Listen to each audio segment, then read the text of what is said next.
Assalamualaikum warahmatullahi wabarakatuh. Bismillahirrahmanirrahim. Alhamdulillahi rabbil alamin. Wassalatu wassalamu ala sayyidina Muhammadin wa ala alihi wa sahbihi ajma'in.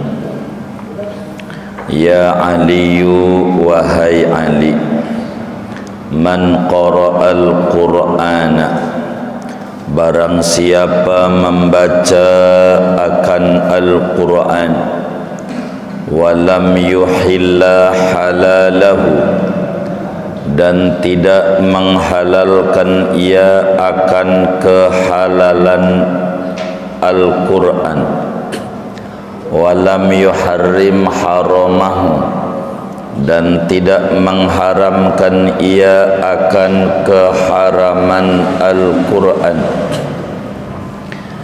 kana minal ladzina nabadhu kitaballahi wara'a zuhurihim, maka ada oleh orang itu, termasuk daripada orang-orang yang melemparkan mereka akan kitab Allah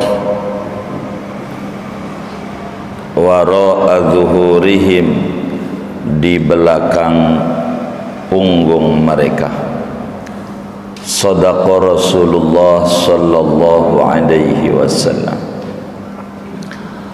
Hadirin sekalian, malam hari ini kajian kita masih membahas pesan-pesan Rasulullah sallallahu alaihi wasallam kepada Imam Ali bin Abi Thalib khususnya dan umumnya kepada kita semua umatnya beliau. Kata Nabi, ya Ali, wahai Ali, man qara'al Qur'ana. Jadi saudara, di antara amaliyah yang harus dikerjakan oleh seorang muslim adalah membaca Al-Quran. Bahkan dalam satu hadisnya yang sahih, Rasulullah sallallahu alaihi wasallam bersabda, Iqra'ul Qur'an fa innahu ya'ti yaumal qiyamati syafi'an li ashabih.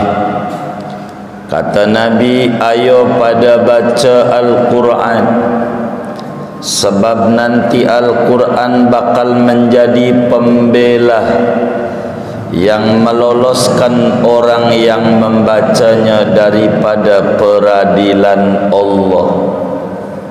Ini hadis sangat menarik dalam kalbu seorang mukmin. Kenapa? Nabi tidak menyuruh kita ngapal Quran, enggak. Yang disuruh Nabi baca tuh Quran, baca Al-Quran. Keuntungannya kata Nabi, nanti Quran bakal ngadep sama Allah untuk memenangkan, untuk membela, untuk nolongin orang yang di dunianya demen baca Al-Quran. Kita harus bayangin seorang muslim, dari kecil sampai sekarang dosa kita enggak kehitung. Bagaimana ngadepin peradilan Allah di akhirat seadil-adilnya. Yang namanya ayam saja pernah matok, ayam merah matok ayam putih, tuh ayam 5 kali patokan di dunia. Ayam merah itu, ayam putih bakal gugat di hadapan Allah, ya Rabb, ini dia ayam merah nih, patok saya 5 kali di dunia, saya enggak terima.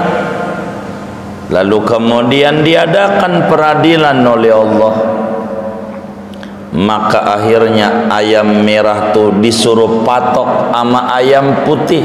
Silakan ente perlakukan dia. Sampai akhirnya tuh si ayam putih bilang, Tuhan sudah puas saya, udah balas kedoliman dia, saya udah redo dan udah ikhlas.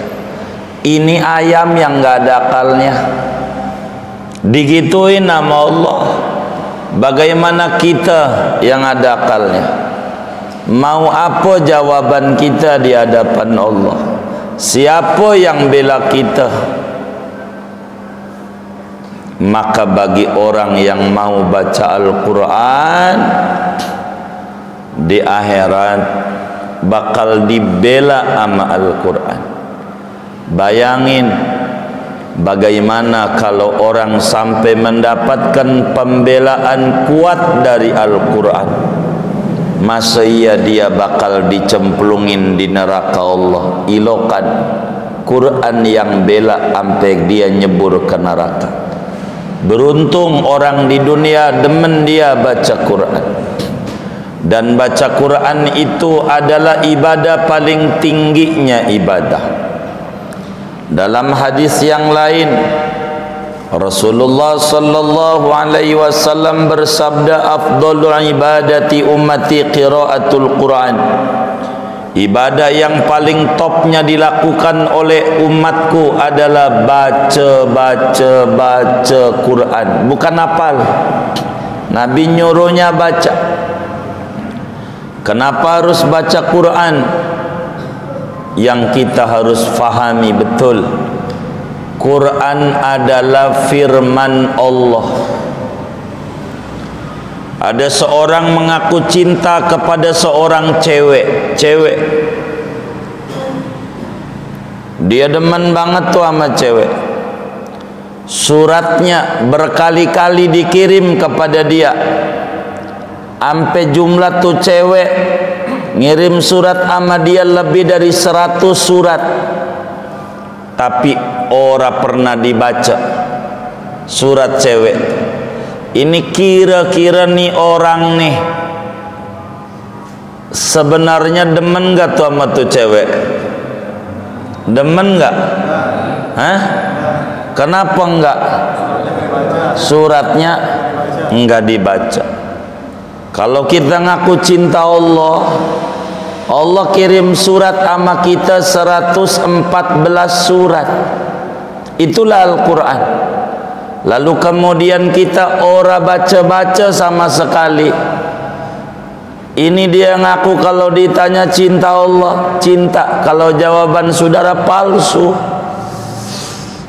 Surat-suratnya ora pernah dibaca.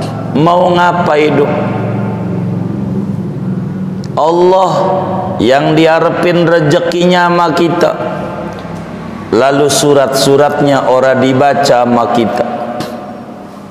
Allah yang diharapin perlindungannya dari wabah yang dia turunin yang namanya corona, lalu surat-suratnya enggak dibaca.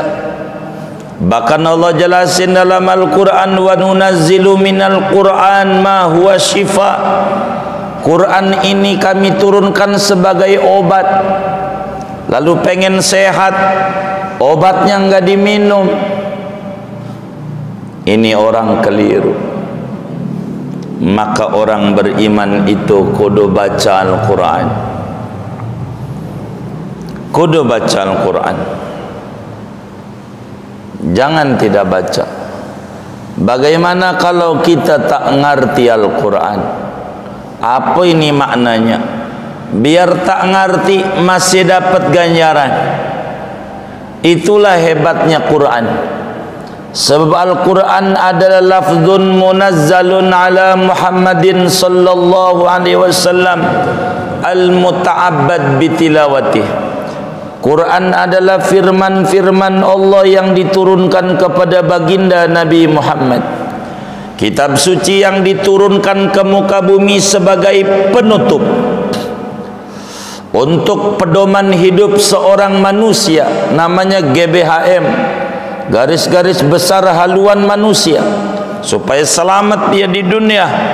Benar, Allah turun ini Quran kepada Nabi Muhammad, Rasul penutup yang diberikan ganjaran pahala besar dengan membacanya walaupun tak tahu artinya.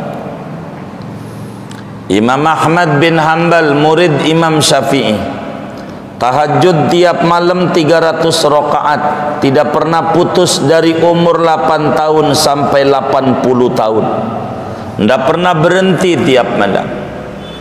Imam Ahmad, murid Imam Syafi'i, hafal hadis 1 juta hadis sanadan wa matnan, radhiyallahu ta'ala anhu wa ardah wa an jami'i syuyukhi.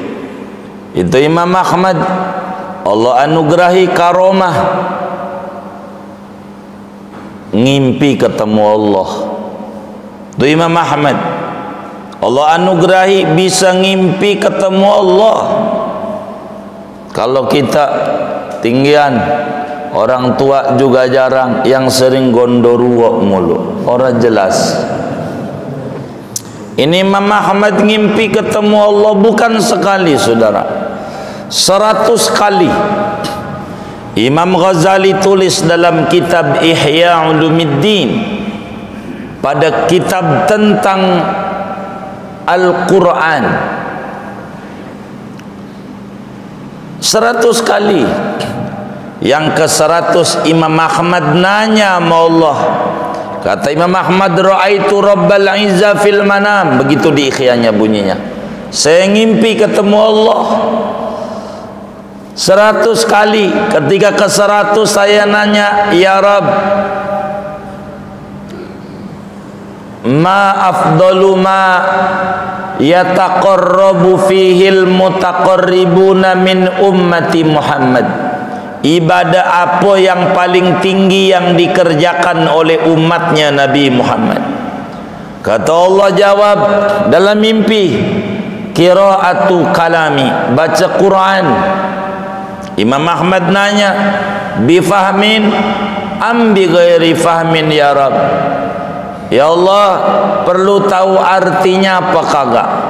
Kata Allah, mau tahu artinya mau kagak? Baca Quran ibadah paling topnya daripada umat Nabi Muhammad. Ini Quran baca, jangan tidak baca, rugi. Dulu sahabat Nabi namanya Abdullah bin Umar, hafal hadis Ibnu Umar 2000 lebih dah, saya lupa itu ekornya ini, 2000-an. Ibnu Umar dia nanya sama Rasulullah sallallahu alaihi wasallam, Nabi, kudu berapa kali khatam saya baca Quran ini?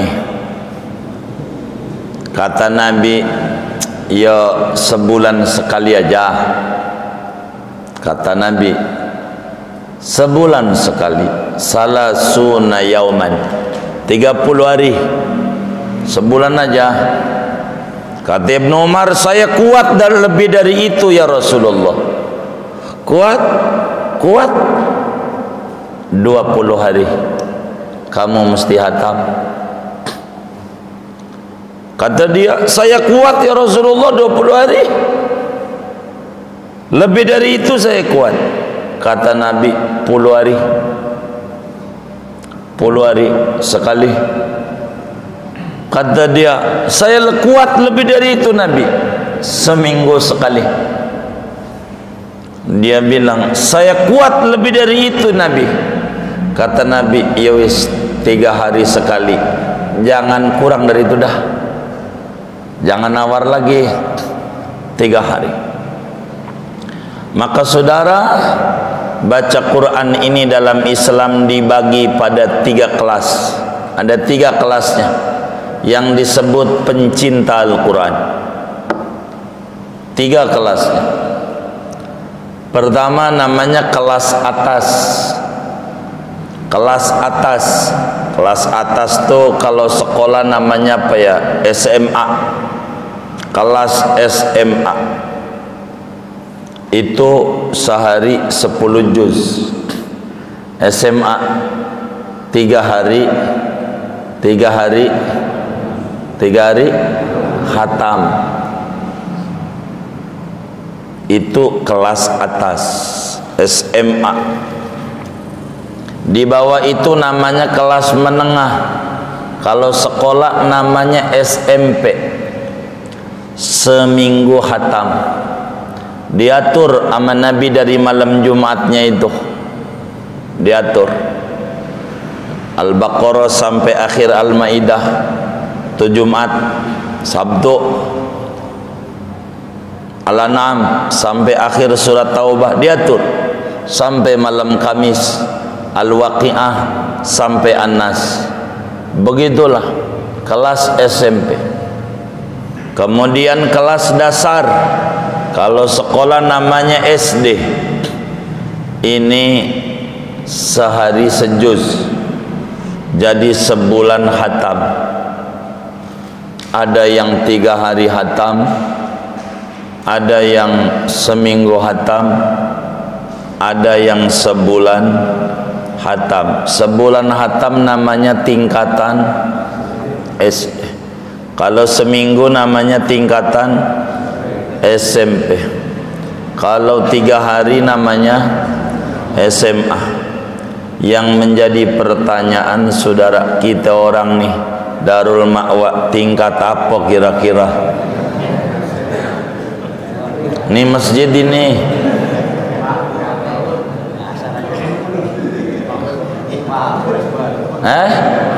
PAUD.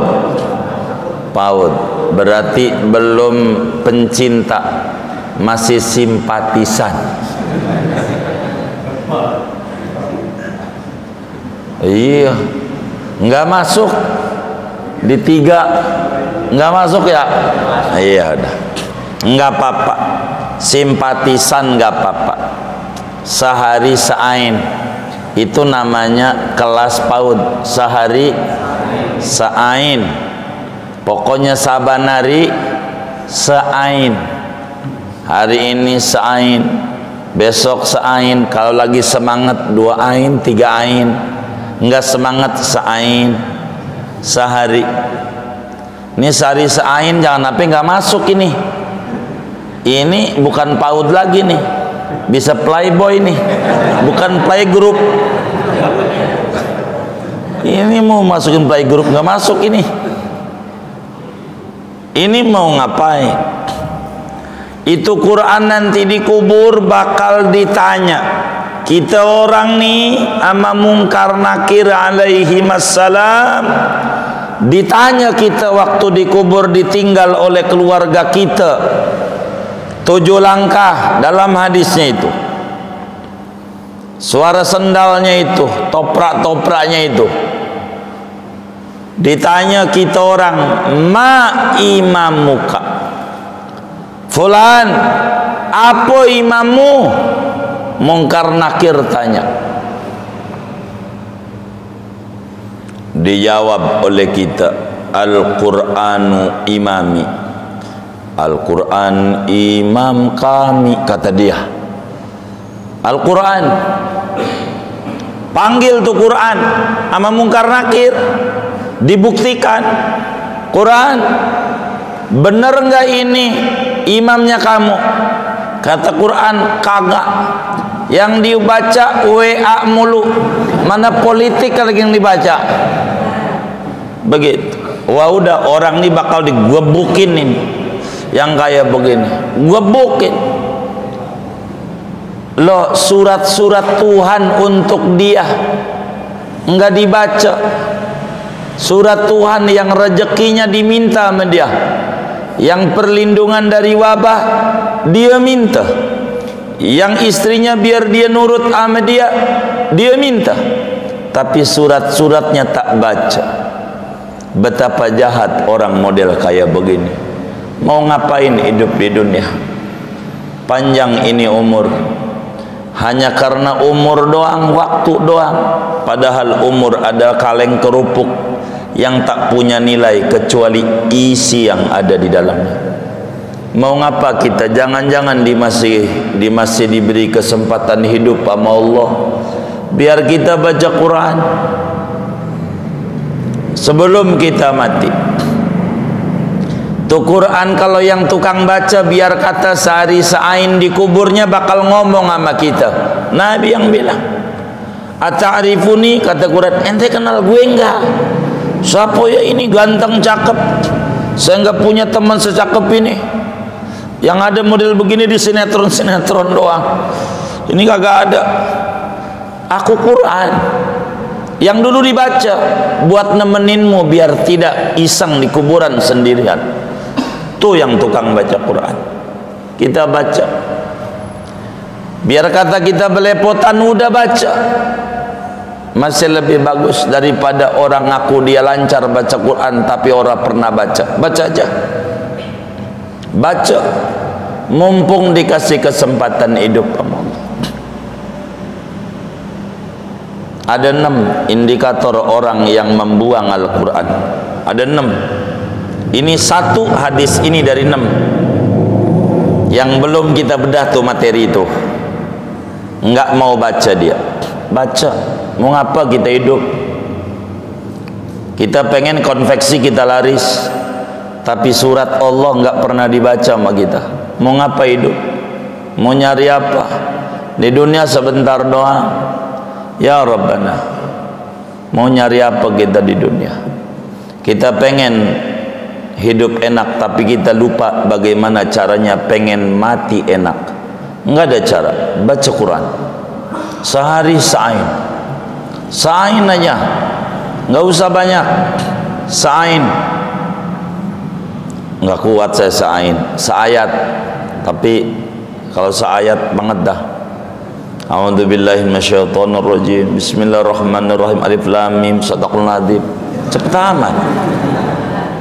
Kalau seayat ini baru tamat 6.666 hari. Lama ini. Sain. Lagi semangat nambah doain. Tapi jangan ditinggal. Kemarin habis doain, sekarang predah. Enggak boleh. Enggak benar ini. Yang kayak begitu. Enggak benar. Kan gua udah kemarin. Ini nyengir-nyengir kenapa ini? Begini. Jadi tiap hari sain, kalau semangat nambah. Buat perut aja tiap hari kita makan.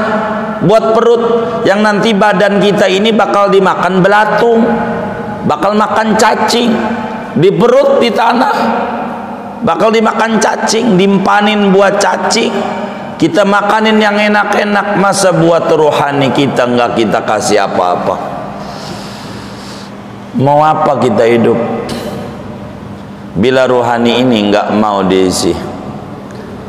Maka orang yang meninggalkan Quran itu orang yang tak baca Quran. Bacalah, insya Allah baca. Jangan enggak baca. Ini yang membuat kita jadi stres. Jangan-jangan wabah ini juga menyadarkan kita betapa pentingnya baca Quran. Bakal stres hidupnya. Wong Quran itu obat, rahmat dari Allah. Rasulullah akhlaknya Al-Quran. Pengen baca akhlak Nabi, baca Quran. Siti Aisyah ditanya, ma khuluqu Rasulillah, bagaimana akhlak Nabi? Kana khuluquhul Quran. Kalau pengen tahu Rasulullah, baca aja Al-Quran. Begitu. Kudu baca Quran. Imam Ali bin Abi Thalib dipanggil sama Nabi. Ali, ada orang baca Quran tapi baca doang, kandungan isinya kagak diamalin. Kata Quran ini halal, dia kata haram. Kata Quran ini haram, dia kata boleh. Ini orang model begini namanya orang yang nginjek-nginjek Al-Quran namanya. Jadi nginjek-nginjek Quran tuh satu, orang pernah dibaca Quran tuh, hanya ditaruh di rak-rak doang. Ada yang dijadikan mas kawin. Kalau saya menggademen, boleh aja secara fikih. Tapi saya tak suka teman-teman majelis itu mas kawinnya Quran. Kasih aja, bawain, tapi jangan disebut sebagai mas kawin. Diajarin kagak. Akhirnya karena mas kawin disimpan aja di rak-rak, berdebu aja. Jangan. Baca tuh Quran, baca Quran. Ini adalah surat Tuhan, surat cinta kita. Pengen ngobrol sama Allah, baca Quran. Kalbu orang beriman itu pengennya baca Quran. Kata Nabi, perumpamaan orang yang tidak baca Quran kayak rumah yang sudah rapuh, banyak kabang-kabangnya. Kalbu orang beriman kalau tak baca Quran itu kalbu yang rapuh, perilakunya rada-rada miring gara-gara nggak baca Quran. Dikata waras, kelakuannya begitu. Dikata kagak waras, waras. Dia naik motor menuju Cipadu dari Korea, Kreo, rapat, boncengan pakai pelukan, naik motor, dohor ketemu masjid, renggang. Habis renggang keluar dari masjid, rapat lagi. Apa enggak rada-rada? Tuh gara-gara apa tuh? Kurang baca Quran. Dia kata di masjid orang ada Allah, kalau lagi naik motor ada Allah. Kan rada-rada. Ini tak benar sikap begini. Bahkan ada orang sholat, kita dekat kagak boleh. Pak jawab. Oh, iya baik. Kita enggak pernah mau ribut sama orang. Iya baik. Jauh. Habis salam ngajak salaman, kata gua oga tadi nggak mau deket, ini bakal nempel, nular. Yang agak-agak aja, mau ngapa ini? Sholat aja ini yang rapet. Onom nggak salaman nggak apa-apa. Ini dibalik-balik, rada-rada. Ada nggak yang model begitu? Yang mana orangnya? Ini nggak jelas ini. Ada jelas. Baca Quran, insya kita baca Quran. Hati kalau enggak diisi Quran mumet, saudara. Ngadepin kayak begini, baca Quran. Padahal Allah kasih syarat, disuruh isolasi mandiri biar baca Quran, kagak juga. Begitu yang kagak aja, malah ngurusin burung aja burung. Allah. Ada nggak yang kayak begitu? Cupang kadang diurusin cupang. Aduh. Orang jelas yang kayak begitu. Quran dibaca sehari sa'ain. Saya kasih ilmunya. Caranya gini, saudara. Ini cara baca Quran sa'ain. Karena kami ini program majelisnya ngajakin muslim, ayo baca Quran sehari satu ainan istilahnya. Sa'ain. Bacanya begini, saya ajarin caranya biar kita rapih. Umpama nih pulang haji nih Isa mau baca Quran. Jadi sebelum baca kita ngomong sama Allah, ya Rob, saya mau baca Quran sehari sa'ain, saya baca Quran ya Rob, tolong jangan wafatkan saya sebelum saya mengkhatamkan Quran. Jangan wafatkan saya sebelum saya khatam Al-Quran. Begitu. Ini sehari baca sa'ain, dah sa'ain. Mana sa'ain malam pertama Fatihah doang, ulah dolin udah aim. Ya udah sedekah sa'ain gitu. Besok lagi sa'ain. Kalau lagi semangat nambah 2 ain, 3 ain, 4 ain, terserah kita lagi semangat. Kurang jangan. Karena ini nafas. Kita perlu oksigen. Ini Quran oksigen kita. Bukan obat, tapi oksigen yang kita butuhkan setiap saat. Baca Quran sa'ain.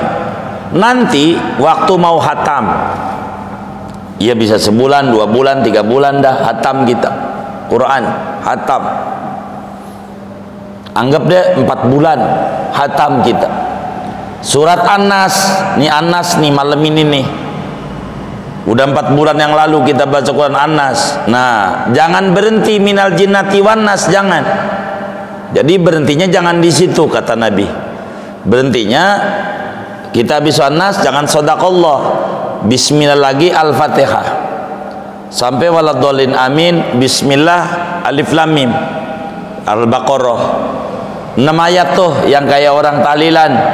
Alif lam mim dzalikal kitabul la raiba fihi hudal lil muttaqin alladzina yu'minuna bil ghaibi yuqimuna sholata mimma razaqnahum yunfiqun walladzina yu'minuna bima unzila ilaika wa ma unzila min qablik wa bil akhirati hum yuqinun ulaika ala hudam mir rabbihim wa ulaika humul muflihun. Baru shadaqallahul azim.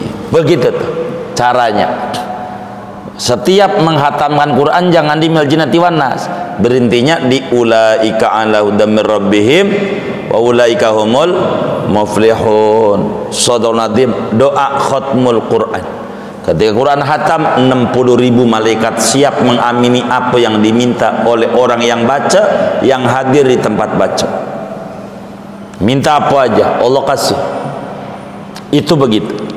Nanti ngomong lagi sama Allah, ya Allah, jangan wafatkan kami sebelum khatam Al-Quran. Ngomong lagi, udah situ, baca lagi. Ntar lagi khatam sampai situ, ngomong lagi, ya Allah, jangan khatamkan kami, jangan wafatkan kami sebelum khatam Al-Quran. Kata kita, nih bisa agak mati-mati nih, begitu? Enggak. Nanti kalau saudara bakal tiba saatnya mati, Allah kasih lupa tak doa itu waktu mengawalinya. Nantinya begitu, mati dah. Kok mati? Iya kagak baca dia, minta jangan hatam dulu, kagak. Begitu. Ini perlu. Ini baca Quran sa'ain. Kira-kira Darul Ma'wa kuat enggak sa'ain? Nah, kita baca sa'ain. Bahkan kalau bisa mah, ini kan banyak Darul Ma'wa bikin majelis khatmul Quran. Kami demen, ada bukunya, panduannya. Majelis khatmul Quran tuh begini. Kira-kira berapa RT ini Darul Ma'wa ini? Naungannya ini Ustaduna? 4. Baik. 4 RT. Banyak kan warganya. Satu rumah bukan satu orang, satu rumah sejuz seminggu. Itu yang kami terapin dalam beberapa daerah. Satu rumah sejuz seminggu, serumah. Ada berapa rumah? Anggap 30 rumah, berarti 30 juz sekuran tuh. Lebih, ada 120 rumah, berarti 4 kali hatam tuh. Yang baca mau lakinya boleh, mau bininya boleh, mau anaknya boleh. Yang penting serumah sejud seminggu. Mau dibagi-bagi, tuh laki 2 lembar, tuh anak 2 lembar, bini silakan. Yang penting serumah seminggu sejud, ngumpul dalam seminggu. Kapan bisanya? Malam Jumat, enggak bisa malam Jumat, malam Minggu, ngumpul. Doa khatmul Quran, 60.000 malaikat mengamini. Doa, ada tuntunannya. Doa, kumpul barang-barang, ditukar nanti. Yang rumah nomor 1 anggap juz 1, minggu besok juz 2. Jadi nantinya setiap rumah itu khatam Quran. Tuh kampung namanya kampung Quran. Barakah kayak begitu. Seminggu sejuz, biar kata kita epil ya, biarin, ntar nanti bakal nambah. Bisa serumah 3 juz ya biarin, catat ini siapa, ini rumah ini nomor berapa, besok ditukar yang juz 1 besok juz 2, yang juz 30 besok juz 1, biar khatam setiap rumah. Itu begitu, ngumpulnya disepakati. Malam apa tergantung, nanti ngumpul bawa air dah tuh pada tuh, biar sehat semuanya, dohir batinnya. Doa khatmul Quran, ada tuntunan doanya. Judulnya bukunya Mari Akrab dengan Al-Quran, dan ada segala macam motivasi di sana yang tadi kami terangkan. baca rame-rame. Itu begitu. Anak kita yang bengal jadi nurut, anak kita narkoba jadi nurut. Rapi, lingkungan sehat, semuanya sehat. Itu kayak begitu. Namanya majelis khotmul Quran. Banyak di Jakarta Barat, banyak tuh teman-teman kayak begitu. Enak. Kebetulan ada haul, enak. Biasanya kasih yasin doang. Ini terangan Quran. Banyak ya kan? Banyak. Wah, berkah. Terang banget kuburan bapak kita. Tuh begitu. Tinggal diniati nantinya. Kan enak khotmul Quran. Tuh kayak begitu. Serumah, sejuz, seminggu. Fa insyaallah ntar mau nambah itu, bisa 3 juz seminggu. Itu biarkan. Tapi sejud seminggu. Mau siapa, kayak bapaknya, kayak anaknya. Kata kita belum bisa baca, bini nggak apa-apa. Yang penting dibaca. Dan seminggu kita setor rame-rame, bareng duduk. Di sana tuh manjurnya luar biasa. Doa. Yang punya utang beres sampai akar-akarnya. Yang anaknya sulit ditata, nurut semuanya. Begitu. Rapih. Kayak begitu. Tinggal ditukar, dicatat. Ada pengurusnya istilahnya. Karena kan bakal nyatat kemarin juz 1 ganti juz 2, biar ditukar terus. Beliin Quran sejud-sejud. Barangkali ada yang rada mampuan. Kan murah tuh Quran sejud. Dibagi, ntar kumpul, tukeran. Begitu, kayak begitu, ada catatannya. Itu begitu. Jadi bagus lingkungannya. Tuh kayak begitu. Banyak. Namanya majelis khotmul Quran. Enak. Jadi rumah kita asik. Biar kata rumahnya kecil nggak ngap. Karena rumah diisi Al-Quran. Nawwiru buyutakum biqiraatil Quran. Berikan lampu rumah kita dengan Al-Quran.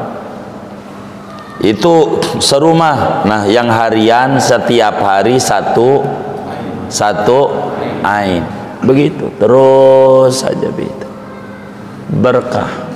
Kita hidup mau nyari apa kalau nggak nyari berkah? Rugi. Ini Nabi ingetin Imam Ali orang yang baca Quran namun peraturan Quran kagak dipakai, tuh orang injek Quran. Quran bilang warisan laki-laki 2, perempuan 1. Lidzakari mislu hadzil unsayain. Laki-laki dapat bagian 2 perempuan, yakni laki-laki 2, perempuan 1. Kata kita orang, mana kita rajin lagi ke masjidnya, udah bagi rata aja. Ini orang namanya nginjek Quran. Namanya nginjek Quran. Hukum Allah diacak-acak sama dia. Namanya kata Nabi, Qurannya dibaca, peraturannya ora dipakai. Tuh orang ngebuang Quran di punggung mereka. Bahasa kitanya injek Quran. Maka caranya bagaimana biar enggak injek Quran? Ada orang ninggalin 2 anak, 1 laki 1 perempuan. Warisannya 30 juta biar gampang. Maka aturannya yang laki dapat 20 juta, perempuan 10 juta. Kita pakai nih Quran kayak begini nih. Nih aturannya nih. Qurannya begini. Maka si laki sudah kita terima, Allah punya aturan. Kata si laki, nih yang 5 juta gua bagi sama lupo. Tuh, namanya Quran dipakai dan plus berbagi sama saudaranya. Sama kok. Hasilnya 15 juga, tapi tidak injak Al-Quran. Jangan injak Al-Quran. Al-Quran atur. Al-Quran rapi. Jangan kita injak-injak Al-Quran. Al-Quran mengatur manajemen keuangan, ada dalam Al-Quran. Ayat yang paling panjangnya ayat ya ayyuhalladzina amanu idza tadayantum bidainin ila ajalin faktubu dan seterusnya. Ini ayat manajemen keuangan. Lemah muslim dalam berbicara manajemen keuangan, maka Allah ingetin dengan ayat terpanjangnya ayat. Kita harus mengerti bagaimana mengelola keuangan yang benar. Yang bikin puyeng bukan corona tapi cicilan. Apaan? Iya, itu dia, bikin puyeng. Ini karena kurang pandai mengelola keuangan. Ini harus rapi, jangan injak-injak Quran.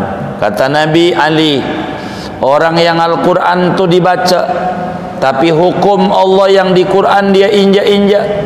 Ini orang nginjak-nginjak Al-Quran. Maka kita jangan.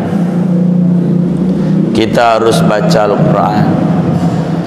Mau ngapa kita hidup kalau nggak mau baca Al-Quran? Kita biar anak kita jadi generasi Qurani. Baca Quran enak. Dan Quran itu kita baca sehuruf dapat 10 ganjarannya. Bahkan dalam hadis yang lain lewat Imam Ali, sehuruf kita punya wudu bacanya dapat 25. Alif Lam Mim 3 huruf 75. Bismillah 19 huruf 190 paling dikit ganjarannya. Sejuz 70.000 huruf, sejuz sesurat, sejuz tuh paling dikit 70.000 huruf. Tinggal dikali 10. Berapa itu? Kita orang ngumpulin ganjaran. Mumpung masih hidup, buat. Ini penting. Jangan nggak dibaca Quran. Kita mau kemana? Al-Quran imam kita, Al-Quran panutan kita, tapi kita kudu baca. Nggak boleh kita nggak baca. Jangan sampai nunggu Allah kasih kita buta. Kenapa kita nggak tertarik amal Quran? Jujur bukan nggak tertarik.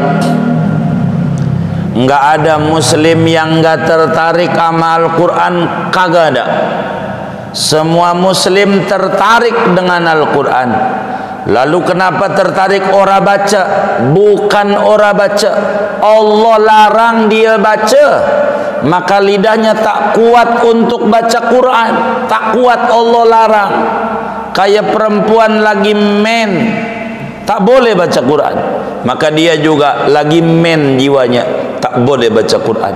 Kudu mandi dengan air taubat, baru nikmat baca Al-Quran ada pada dia. Kenapa ini Tuhan mata saya kagak boleh baca Quran? Kenapa lihat TV mau boleh ini mata Tuhan? Apakah ini mata ini buat lihat TV doang ini kau cipta atau untuk apa? Tanya sama diri sendiri depan kaca. Mau apa ini hidup?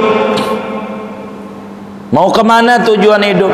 Di dunia paling banter 100 tahun, 200 tahun ujungnya mati juga. Mau ngadepin mungkar nakir bagaimana? Jangan sampai Al-Quran nanti di akhirat protes, nih orang aku doang, orang pernah baca nih Al-Quran. Jangan sampai kita dikata begitu. Seain aja. Kalau kami ini demen seain, tiap hari diatur waktunya. Apa habis subuh silakan, mana yang paling luas di kita, apa sebelum tidur terserah. Yang penting kita orang beda-beda punya schedule. Atur baca Quran sa'i. Mudah-mudahan Allah beri taufik kepada kita. Dengan taufik itu kita akrab dengan Al-Quran, kita mesra dengan Al-Quran. Amin Allahumma amin. Segini aja dah, nggak usah banyak.